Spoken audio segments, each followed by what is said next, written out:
আসসালামু আলাইকুম বন্ধুরা। সবাই ভালো আছেন? সবার মনেই একটা দুঃখ যে আমি একটা ভালো বন্ধু পেলাম না।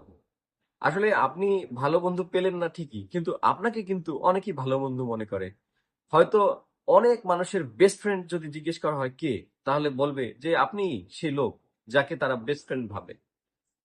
এখন দুঃখের বিষয় হলো যে সবার বেস্ট ফ্রেন্ড আপনি হতে পারলেন, কেউ আপনার বেস্ট ফ্রেন্ড হতে পারলো না। এটা কি আপনার জন্য খারাপ নাকি ভালো? কোন কোয়ালিটি আছে আপনার মধ্যে যেটা সবার কাছে আপনাকে বেস্ট ফ্রেন্ড বানিয়েছে, আর কোন কোয়ালিটি নাই যেটার জন্য আপনি কাউকে বেস্ট ফ্রেন্ড হিসেবে খুঁজে পাচ্ছেন না?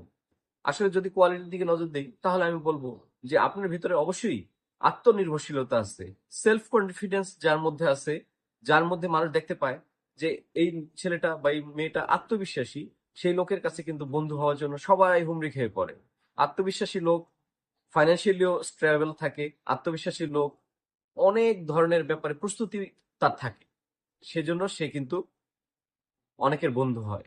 কারণ ধার চাইলে ধার পাওয়া যায়, ধার না পেলেও একটা সান্ত্বনা পাওয়া যায়, অথবা বিপদের সময় একটা বুদ্ধি পাওয়া যায়। আত্মনির্ভরশীল মানুষগুলোর প্রস্তুতি থাকার কারণে তারা অনেক বিষয়ে তথ্য নির্ভর থাকে। এই তথ্য নির্ভরতার কারণেও অনেকে বন্ধু হয়। যে না, এই লোকটার কাছে গেলে, এই লোকটা যদি আমার বন্ধু থাকে, তাহলে অবশ্যই কোনো একটা সময় বুদ্ধি চাইলে, যেটা আমার খুব ইম্পর্টেন্ট, সেই বুদ্ধিটা সে আমাকে দিবে। এটা তো গেল আত্মনির্ভরশীলতার কথা। তারপরে আসে সহমর্মিতা। একজন মানুষের ভালো বন্ধু হওয়ার জন্য অবশ্যই আপনাকে সহমর্মী হতে হবে। যখন আপনি একটা মানুষের দুঃখকে বুঝতে পারবেন, কষ্টকে সহ্য মেনে নিতে পারবেন বা নিজের মধ্যে ধারণ করতে পারবেন, তখনই মানুষ আপনার কাছে এসে দুটো মনের কথা বলবে।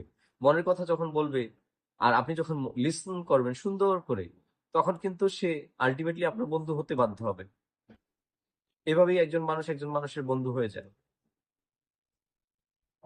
আল্লাহ হাফেজ।